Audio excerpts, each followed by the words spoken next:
தாயே வணக்கம் தாயே. என் பாதல வந்து தாதமாக செலுத்தப்படுகிறார். இந்த பூமி சாகரத்தை பல்லாண்டுகளை வாழ்வாய். ஆகட்டும். அப்பா அம்மா என்ன யார் என்ற விளக்கம் தெரியுமா?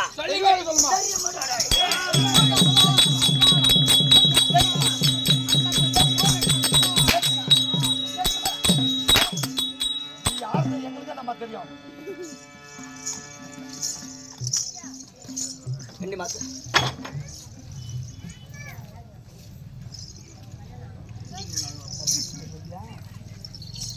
கலப்பு தட்டு கலப்பு தட்டு என்ன சத்தம் போடாதீங்க. கையால் அடிச்சா அப்புறம் எந்த காலமும் எழுந்திக்க மாட்டேன். இதோட விளக்கம் தெரியுமா? சொன்னால் புரியுமா? அப்பா தந்தையாரிக பருவராஜனுக்கு ஒரே மகள் பார்வதாக பெண்ணா பிறந்து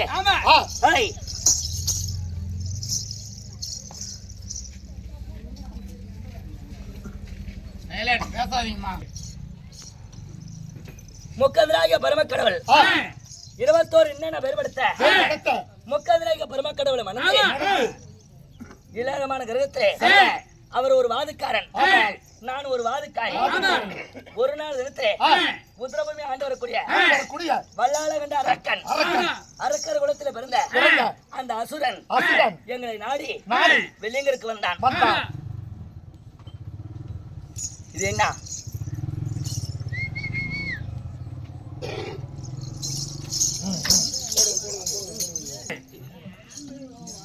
சாகாத வரம், வேகாத உடல், அழியாத செல்வம், வரத்தை கேட்டான். படியளக்கக்கூடிய பரம கடவுளுக்கு வரம் கொடுக்க தெரியும், அதை காக்க தெரியாது, அழிக்க தெரியாது. அப்படி வரம் கொடுத்து விட்டார். அப்பொழுது அவ்வரத்தை பெற்ற வல்லாளகண்ட அரக்கன் இந்த பூமி சாகரத்திலே மனைவியாகி நிசாசினி மணந்து பிள்ளை இல்லாத பாவியாகிவிட்டேன்.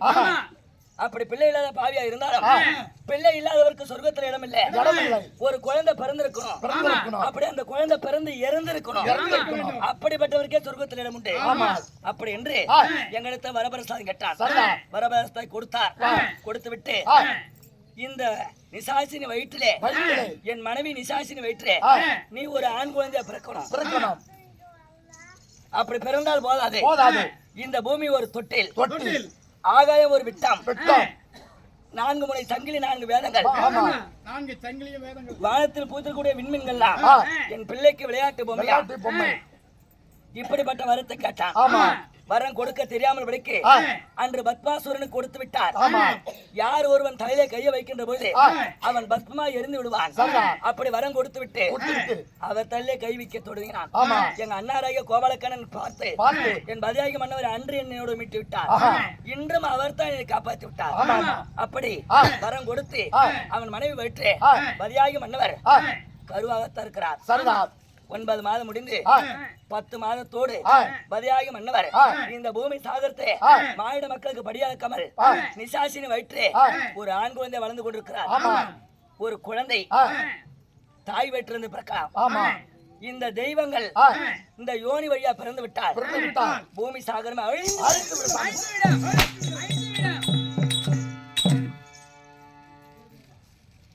கேட்க தெரியாமல் வரம் கேட்டான்.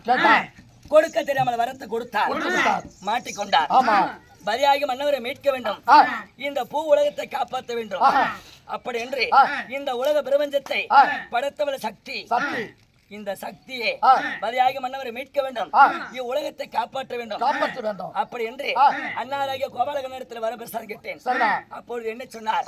அம்மா, நீ ஒரு மருத்துவச்சியா உருவம் பூண்டு அவன் இல்லாச்சாரம் சென்று அந்த நிசாசினி உடலை கிழித்து உன் பதியாகி மன்னவரை ஆகாயமார்க்க தூக்கி எறிந்தால் நான் காப்பாற்றுகிறேன். யோனி வழியால் ஒரு குழந்தை பிறந்து விட்டால், இந்த தேவர்கள் பிறந்து விட்டால் உலகம் அழிந்து விடும். அண்ணா சொன்ன வார்த்தை பிரகாரம் கிழவி வந்தாலே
பாட்டி, நீ நல்லா மருத்துவம் பாப்பியா? நீதான் மிக கை சிறந்த வைத்தியர், மருத்துவச்சி. என் கையை வைத்து எல்லாத்துக்கும் போதுக்கும். சரி, எங்க மகாராஜா மனைவிக்கு செத்து பண்ணலாம் இல்ல, உயிரோட தான் இருக்கிறாங்க. அவங்களுக்கு 10 மாதம் நிறைமாத கர்ப்பிணியா இருக்கிறாங்க. இடுப்பலியால் அவதிப்பட்டு இருக்கிறாங்க. அப்படியே ஆகட்டும். மகாராஜா எங்கடா மருத்துவ பாட்டி வந்துட்டு இருக்காங்க. வந்து கட்டுறதா வர சொல்லிங்க. கிழவி வந்தாலே மருத்துவ கிழவி வந்தாலே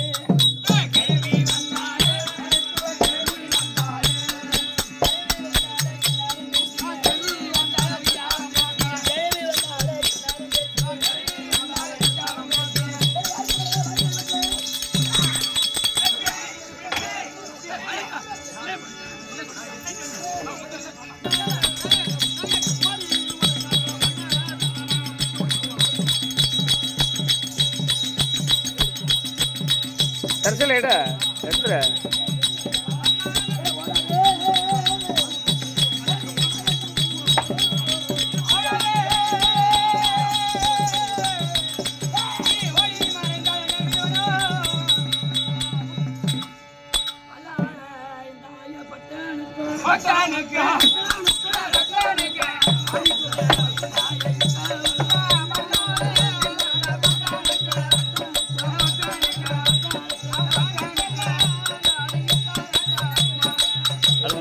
கல்புரா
அண்ணா அங்க அதாவது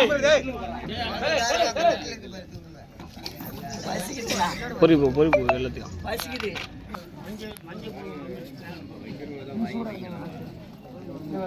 ஏத்துறோம் அங்க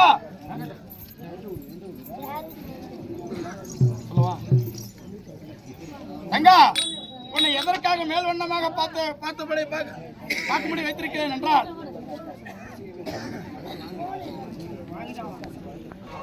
மங்கள் உண்டு உன்னை கண்டு ஆமா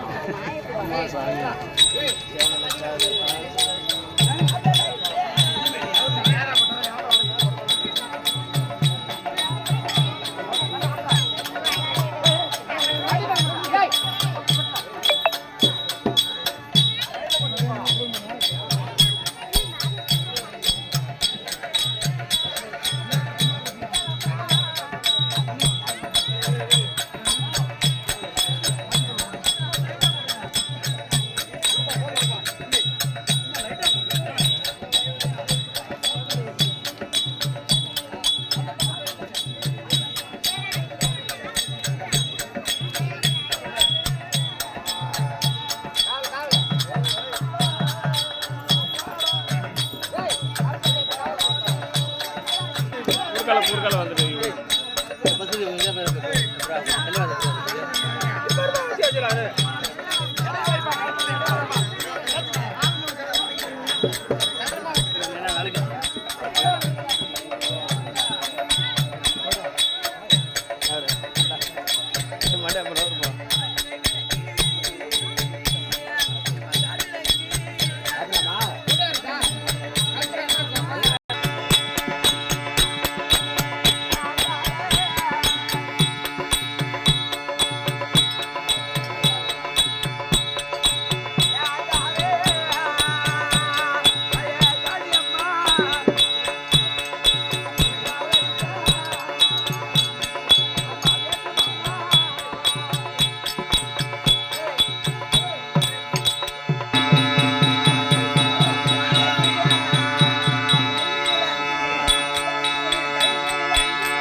வாக்குல இந்த வாக்குல வாங்க அங்க போவாதீங்க காசு போட்டு இப்படி போயிடலாம் யாரும் தொடக்கூடாது. அப்படியே போட்டு இப்படி வந்துருங்க. நீர் மட்டும் எடுத்துட்டு போங்க சொல்லிட்டோம் போ